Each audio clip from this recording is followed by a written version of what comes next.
Hamas کے رہنما اسماعیل ہنیہ اور حزب اللہ کے سینئر کمانڈر فواز شکر کی شہادت کے بعد لبنانی جنگجو تنظیم حزب اللہ کا انتقام شروع۔ لبنان کے اسلامی مزاحمت نے مقبوضہ فلسطین کے شمال میں صہیونی فوج کے ایک ہیڈ کوارٹر کو درجنوں میزائلوں سے نشانہ بنا ڈالا۔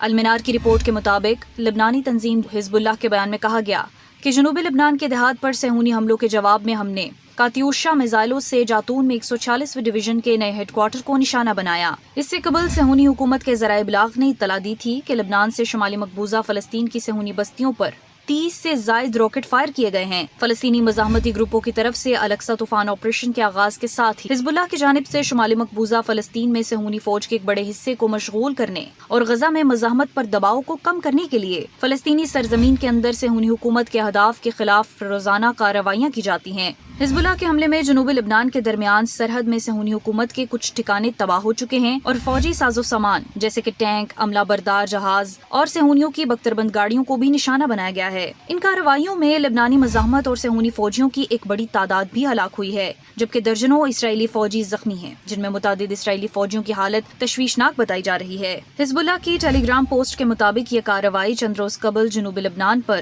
اسرائیلی حملوں کے بعد سامنے آئی، جن میں حزب اللہ کے 3 جنگجو شہید اور 12 افراد زخمی ہو گئے تھے۔ تو دوسری جانب اسرائیلی فوج نے دعویٰ کیا ہے کہ لبنان کی سمت سے 30 کاتیوشا راکٹ داغے گئے، جن میں زیادہ تر راکٹ کھلے خالی علاقوں میں گرے، البتہ حملے میں کوئی شخص زخمی نہیں ہوا۔ اس سے قبل گزشتہ روز اسرائیلی فوج نے اعلان کیا تھا کہ اس نے جنوبی لبنان میں العدیسہ قصبے میں حزب اللہ کی متعدد عسکری تنصیبات کو نشانہ بنایا۔ دوسری جانب حزب اللہ کی جانب سے اسرائیل پر کیے گئے درجنوں ڈرون اور میزائل حملوں میں اسرائیلی حکومت کی ناکامی بھی سامنے آ گئی۔ صہیونی حکومت کے چینل 14 نے حزب اللہ کی جانب سے لبنان سے کیے گئے ڈرون حملے اور میزائل حملوں کا مقابلہ کرنے میں صہیونی حکومت کے دفاعی نظام کی ناکامی کا اعلان کیا ہے۔ صہیونی ٹیلی ویژن چینل 14 کا کہنا ہے کہ حزب اللہ کے ڈرون اور میزائل حملوں میں ایسے مقامات کو نشانہ بنایا گیا جن کے بارے میں اسرائیلی فوج کی انٹیلیجنس شعبے کے حکم پر بات کرنا منع ہے۔